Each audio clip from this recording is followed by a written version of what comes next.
সাভারের বিরুলিয়া ২ নং word khagan Purbapara drain না থাকায় ময়লা আবর্জনার পানি যেখানে সেখানে ছড়িয়ে পরিবেশ দূষিত হচ্ছে।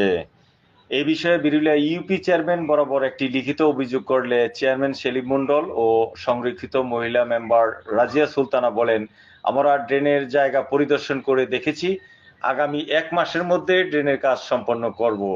অনেক অতিষ্ঠ হয়ে গেছে গা। এখানে অনেক মশা মাছি উৎপাদন হইতেছে, যার কারণে আমাদের আশেপাশে অনেক জনগণ আছে, তারা ডেঙ্গু রোগে আক্রান্ত হইতেছে। তারপরে এই সমস্যা আমাদের ওয়ার্ড মেম্বারে জানানো হয়েছে, কিন্তু তিনি বিগত কয়েকবার আশ্বাস দিছে, কিন্তু ড্রেনটা এই পর্যন্ত সম্পূর্ণ তৈরি করে দেয় নাই।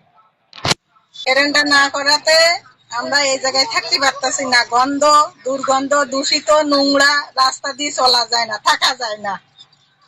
আমি পরিদর্শনে গিয়েছিলাম। আমরা আপনারা ইতিপূর্বে দেখেছেন খাগানে আমরা প্রত্যেকটা রাস্তা করে দিয়েছি। এখন শুধু এই ড্রেনটা, এটা যেহেতু ভিতরে, আমরা একটা ড্রেনের ব্যবস্থা করেছি। আমরা আগামী ১ মাসের মধ্যে আমরা ড্রেনটা কমপ্লিট করে দেবো ইনশাল্লাহ। পানি জমে থাকে আমরা দেখেছি, তো পানি যাতে বের হয় সেও ব্যবস্থা আমরা করে দিয়েছি কিছুটা, আর কিছুটা বাকি আছে। মাসখানেকের মধ্যে কমপ্লিট হয়ে যাবে। জনদুর্ভোগে এই ড্রেনেজের জন্য জনদুর্ভোগে মানুষ ভোগান্তির মধ্যে আছে।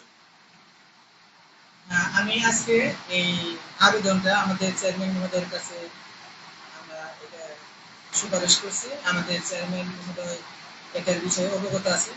উনি বলছেন যে ১ মাসের ভিতরে উনি এটা করে দিবে। আমরা ওনার উপর খুশি, আমরা অত্যন্ত আনন্দিত। আমাদের এটা যদি আমার ২ নম্বর ওয়ার্ডে করে দেয়, তাহলে আমি আমাদের চেয়ারম্যানের কাছে আমরা অনেক কৃতজ্ঞ থাকবো, এবং আমার আগামী ২ নম্বর ওয়ার্ডের জনগণের সবার পক্ষ থেকে আমিও আমার চেয়ারম্যানের কাছে অনুরোধ করছি এটা করে দেওয়ার জন্য।